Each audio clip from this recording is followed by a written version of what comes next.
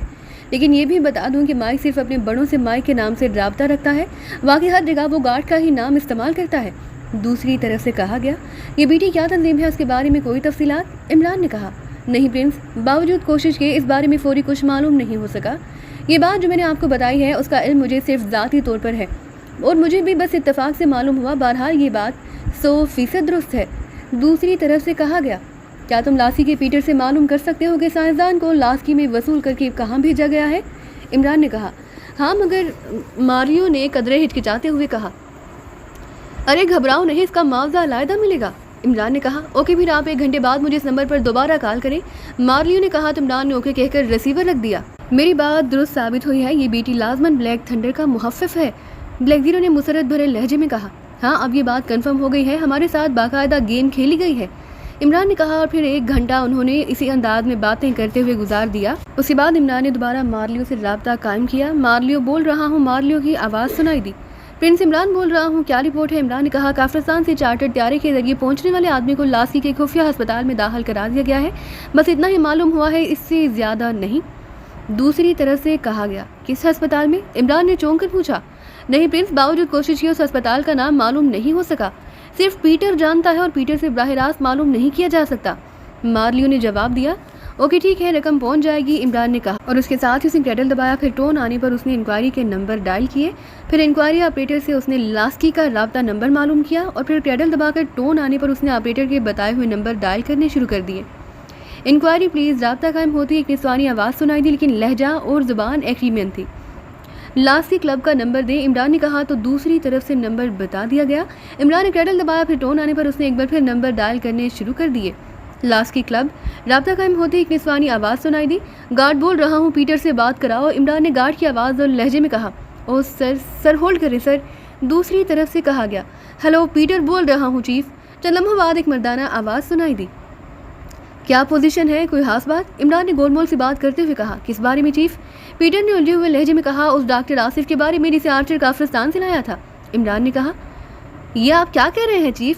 اسے تو آپ کے حکم پر جزیرہ ٹوکیو پہنچا دیا گیا تھا اور آپ کو رپورٹ بھی دے دی گئی تھی۔ پیٹر نے حیرت بھرے لہجے میں کہا وہ تو مجھے معلوم ہے، میں پوچھ رہا ہوں کہ کوئی مشکوک آدمی یا اس بارے میں کسی نے کوئی انکوائری کی ہو؟ عمران نے بات بناتے ہوئے کہا ارے نہیں چیف، ایسی کوئی بات سامنے نہیں آئی۔ اس بار پیٹر کے لہجے میں ایسا اطمینان تھا جیسے وہ اب چیف کی بات کا مطلب سمجھا ہو۔ اوکے پھر بھی محتاط رہنا، عمران نے کہا اور ریسیور رکھ دیا۔ تو ڈاکٹر آصف کو جزائر غرب الہند کے جزیرے ٹوکیو میں پہنچا دیا گیا ہے۔ عمران نے ریسیور رکھ کر ایک طویل سانس لیتے ہوئے کہا ہاں، لیکن کیا وہاں کوئی لیبارٹری ہوگی یا اے سیکشن کا ہیڈ کوارٹر؟ بلیک زیرو نے کہا لیبارٹری ہی ہو سکتی ہے، ہیڈ کوارٹر میں اس کا کیا کام؟ عمران نے کہا تو اب آپ ڈاکٹر آصف کی برآمدگی پر کام کریں گے، اس اے سیکشن کے خلاف نہیں کریں گے؟ بلیک زیرو نے کہا پہلے سائنسدان کو برآمد کرا لیں، بعد میں دیکھا جائے گا، عمران نے سنجیدہ لہجے میں کہا، اور اس کے ساتھ اسے ریسیور اٹھایا اور تیزی سے نمبر ڈائل کرنے شروع کر دیے۔ جولیا بول رہی ہوں، رابطہ قائم ہوتے ہی جولیا کی آواز سنائی دی۔ X2، عمران نے مخصوص لہجے میں کہا یس سر۔ جولیا کا لہجہ یکلہت مودبانہ ہو گیا۔ تم بھی تیار ہو جاؤ اور صفدر کیپٹن شکیل اور تنویر کو بھی کہہ دو کہ وہ تیار رہیں۔ عمران کی سربراہی میں بلیک تھنڈر کے خلاف ایک اہم مشن کے لیے ٹیم نے جزائر غرب الہند کی جزیرہ ٹوکیو میں جانا ہے۔ ہمارے ایک اہم سائنسدان ڈاکٹر آصف کو پاکستان سے اغوا کر کے وہاں پہنچایا گیا ہے، اس کی واپسی کا مشن ہے، عمران نے مخصوص لہجے میں کہا۔ یس سر، دوسری طرف سے کہا گیا تو عمران نے ریسیور رکھ دیا۔ آپ نے اس بار مشن کی تفصیل بھی بتا دی، بلیک زیرو نے مسکراتے ہوئے کہا۔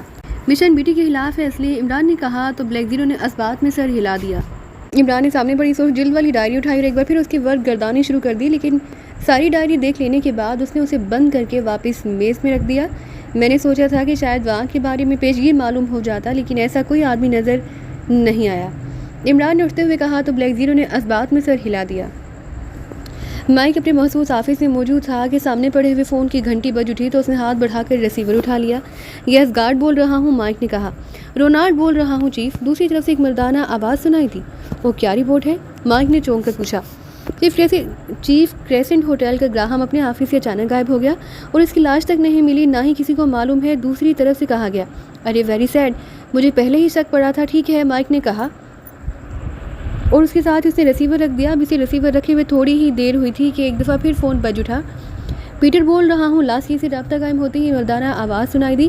یس گارڈ بول رہا ہوں، مائک نے کہا۔ چیف آپ نے مجھے کال کیا تھا ابھی 1 گھنٹہ پہلے، دوسری طرف سے کہا گیا تو مائک بے احتیاط چونک پڑا۔ کیا کہہ رہے ہو؟ میں کیوں کروں گا تمہیں کال؟ کیا ہوا ہے؟ مائک نے حیرت بھرے لہجے میں کہا۔ مجھے بھی یہی شک پڑا تھا چیف، اس لیے میں نے کال کی ہے۔ تقریباً 1 گھنٹہ پہلے مجھے کال موصول ہوئی، آپ خود بات کر رہے تھے۔ آپ نے پوچھا کہ کیا پوزیشن ہے، کوئی خاص بات؟ جس پر میں حیران ہو گیا کہ آپ کس بارے میں پوچھ رہے ہیں۔ میں نے پوچھا کہ کس بارے میں، تو آپ نے کہا کہ ڈاکٹر آصف کے بارے میں، جس آرچر کافرستان سے لایا تھا۔ جس پر میں نے کہا کہ اسے تو آپ کے حکم پر جزیرہ ٹوگیو پہنچا دیا گیا تھا اور آپ کو اطلاع دے دی گئی تھی۔ جس پر آپ نے کہا کہ آپ نے اس لیے کال کی ہے کہ کوئی خاص بات تو نہیں ہوئی۔ پھر رابطہ ختم ہو گیا۔ میں کافی دیر تک اس بارے میں سوچتا رہا کیونکہ آپ نے اس انداز میں کبھی کال ہی نہیں کی اور آپ کو میں پہلے ہی مکمل رپورٹ دے چکا تھا، لیکن آواز اور لہجہ 100% آپ کا ہی تھا۔ جب میری ذہنی الجھن بے حد بڑھ گئی تو میں نے سوچا کہ آپ کو خود کال کر کے آپ سے کنفرم کر لوں۔ دوسری طرف سے پیٹر نے تفصیل بتاتے ہوئے کہا، تم نے جزیرہ ٹوگیو کا نام کیوں لیا؟ مائک نے غراتے ہوئے لہجے میں کہا، چیف آپ کو میں نے بتایا کہ آپ یقین کریں اس وقت آپ سے بات ہو رہی تھی اور لہجہ اور آواز اس وقت بھی یہی تھی۔ پیٹر نے جواب دیتے ہوئے کہا، اس کا مطلب ہے کہ ساری پیش بندی اور سارے اقدامات ناکام ثابت ہوئے، پاکیزہ سیکرٹ سروس کو سارے سیٹ اپ کا علم ہو گیا۔ ویری سیڈ، مائک نے انتہائی وسیلے لہجے میں کہا۔ چیف میں سمجھا نہیں۔ دوسری طرف سے کہا گیا، پاکیزہ سیکرٹ سروس کے لیے کام کرنے والا دنیا کا خطرناک ترین ایجنٹ ایک احمق اور مسخرہ سا آدمی ہے۔ اس کا نام علی عمران ہے۔ اس کے بارے میں سارے سیکرٹ ایجنٹ جانتے ہیں کہ وہ کسی بھی آواز اور لہجے کی فوری طور پر اس انداز میں نقل کر لینے کا ماہر ہے کہ وہ آدمی بھی پہچان نہ سکے، اور جو کچھ تم نے بتایا اس کے مطابق میری آواز میں بات کرنے والا وہی عمران ہی ہوگا، اور عمران کی تم تک پہنچ جانے کا مطلب ہے کہ پاکستان میں ہمارے سیٹ اپ، کافرستان میں آرچر کا سیٹ اپ، لاسی میں تمہارا سیٹ اپ، ان سب کے بارے میں اسے معلوم ہو چکا ہے۔ اب تم نے اسے جزیرہ ٹوگیو کے بارے میں بتا دیا، اس لیے اب وہ پاکستان سیکرٹ سروس سمیت سیدھا ٹوگیو پہنچ جائے گا۔ مائک نے تفصیل سے بات کرتے ہوئے کہا، یہ کیسے ممکن ہے چیف کہ اس نے جس کی سرے سے آواز ہی نہ سنی ہو اس کی آواز اور لہجے میں بات کرے؟ کیا آپ کی آواز اس نے سنی ہوئی ہے؟ پھر اسے کیسے معلوم ہو سکتا ہے کہ آپ ہمارے چیف ہیں؟ پیٹر نے کہا تو مائک ایک بار پھر چونک پڑا۔ ارے ٹھیک ہے، اب میں سمجھ گیا ہوں۔ ابھی تھوڑی دیر پہلے مجھے اطلاع ملی کہ پاکستان میں جس نے ہمارا مشن مکمل کیا تھا وہ اچانک اپنے آفس سے غائب ہو گیا ہے، اس کی لاش تک نہیں ملی۔ اب تمہاری اس بات کے بعد مجھے یاد آ رہا ہے کہ اس نے مجھ سے فون پر بات کی تھی، یقیناً اس گراہم کو عمران نے اغوا کر لیا ہوگا اور پھر میری اس سے بات کرائی ہوگی۔ اس طرح میری آواز اور لہجہ اس نے سن لیا، اسے یہ بھی معلوم ہو گیا کہ ساری سیٹ اپ کے پیچھے میں ہوں۔ اس گراہم سے اس نے آرچر کے بارے میں بھی معلوم کر لیا ہوگا اور آرچر کے آدمی سے تمہارے بارے میں، اور پھر اس نے میری آواز اور لہجے میں تم سے بات کی ہوگی۔ اس طرح وہ اصل مقام کو ٹریس کر لینے میں کامیاب ہو گیا۔ مائک نے کہا، ارے یہ آدمی تو انتہائی ذہین ہے، اس قدر ذہانت سے پلاننگ تو کوئی سوچ بھی نہیں سکتا۔ پیٹر نے کہا، ہاں وہ انتہائی چاتر ذہانت کا مالک ہے۔ بہرحال اب اس کا گھیراؤ ٹوگیو میں ہوگا اور وہ کر لیا جائے گا، اوکے؟ مائک نے کہا اور ریسیور رکھ دیا۔ وہ اب بیٹھا سوچ رہا تھا کہ سیکشن ہیڈ کوارٹر کو کیسے اطلاع دی جائے، ایسا نہ ہو کہ وہ اس کی ناکامی سمجھ کر اس کے ڈیتھ آرڈر جاری کر دیں۔ اس لیے وہ بیٹھا سوچتا رہا، پھر اس نے اس انداز میں کندھے جھٹکے جیسے کسی نتیجے پر پہنچ گیا ہو۔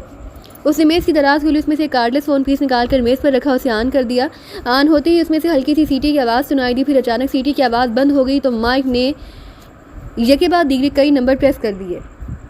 یس، ایک مشینی آواز سنائی دی، M1 کالنگ۔ مائک نے جواب دیا، کوڈ۔ دوسری طرف سے کہا گیا، آواز وہی مشینی تھی، GGSS۔ مائک نے کہا، ہولڈ کرے۔ مائک نے کہا، یس۔ چند لمحوں بعد ایک مردانہ آواز سنائی دی، لہجہ بے حد سخت تھا۔ مائک بول رہا ہوں، M1۔ مائک نے انتہائی مودبانہ لہجے میں کہا، یس۔ کیوں اسپیشل کال کی ہے؟ دوسری طرف سے سخت لہجے میں پوچھا گیا۔ مجھے اطلاع ملی ہے کہ پاکستان سیکرٹ سروس کے لیے کام کرنے والا علی عمران ٹوگیو پہنچ رہا ہے۔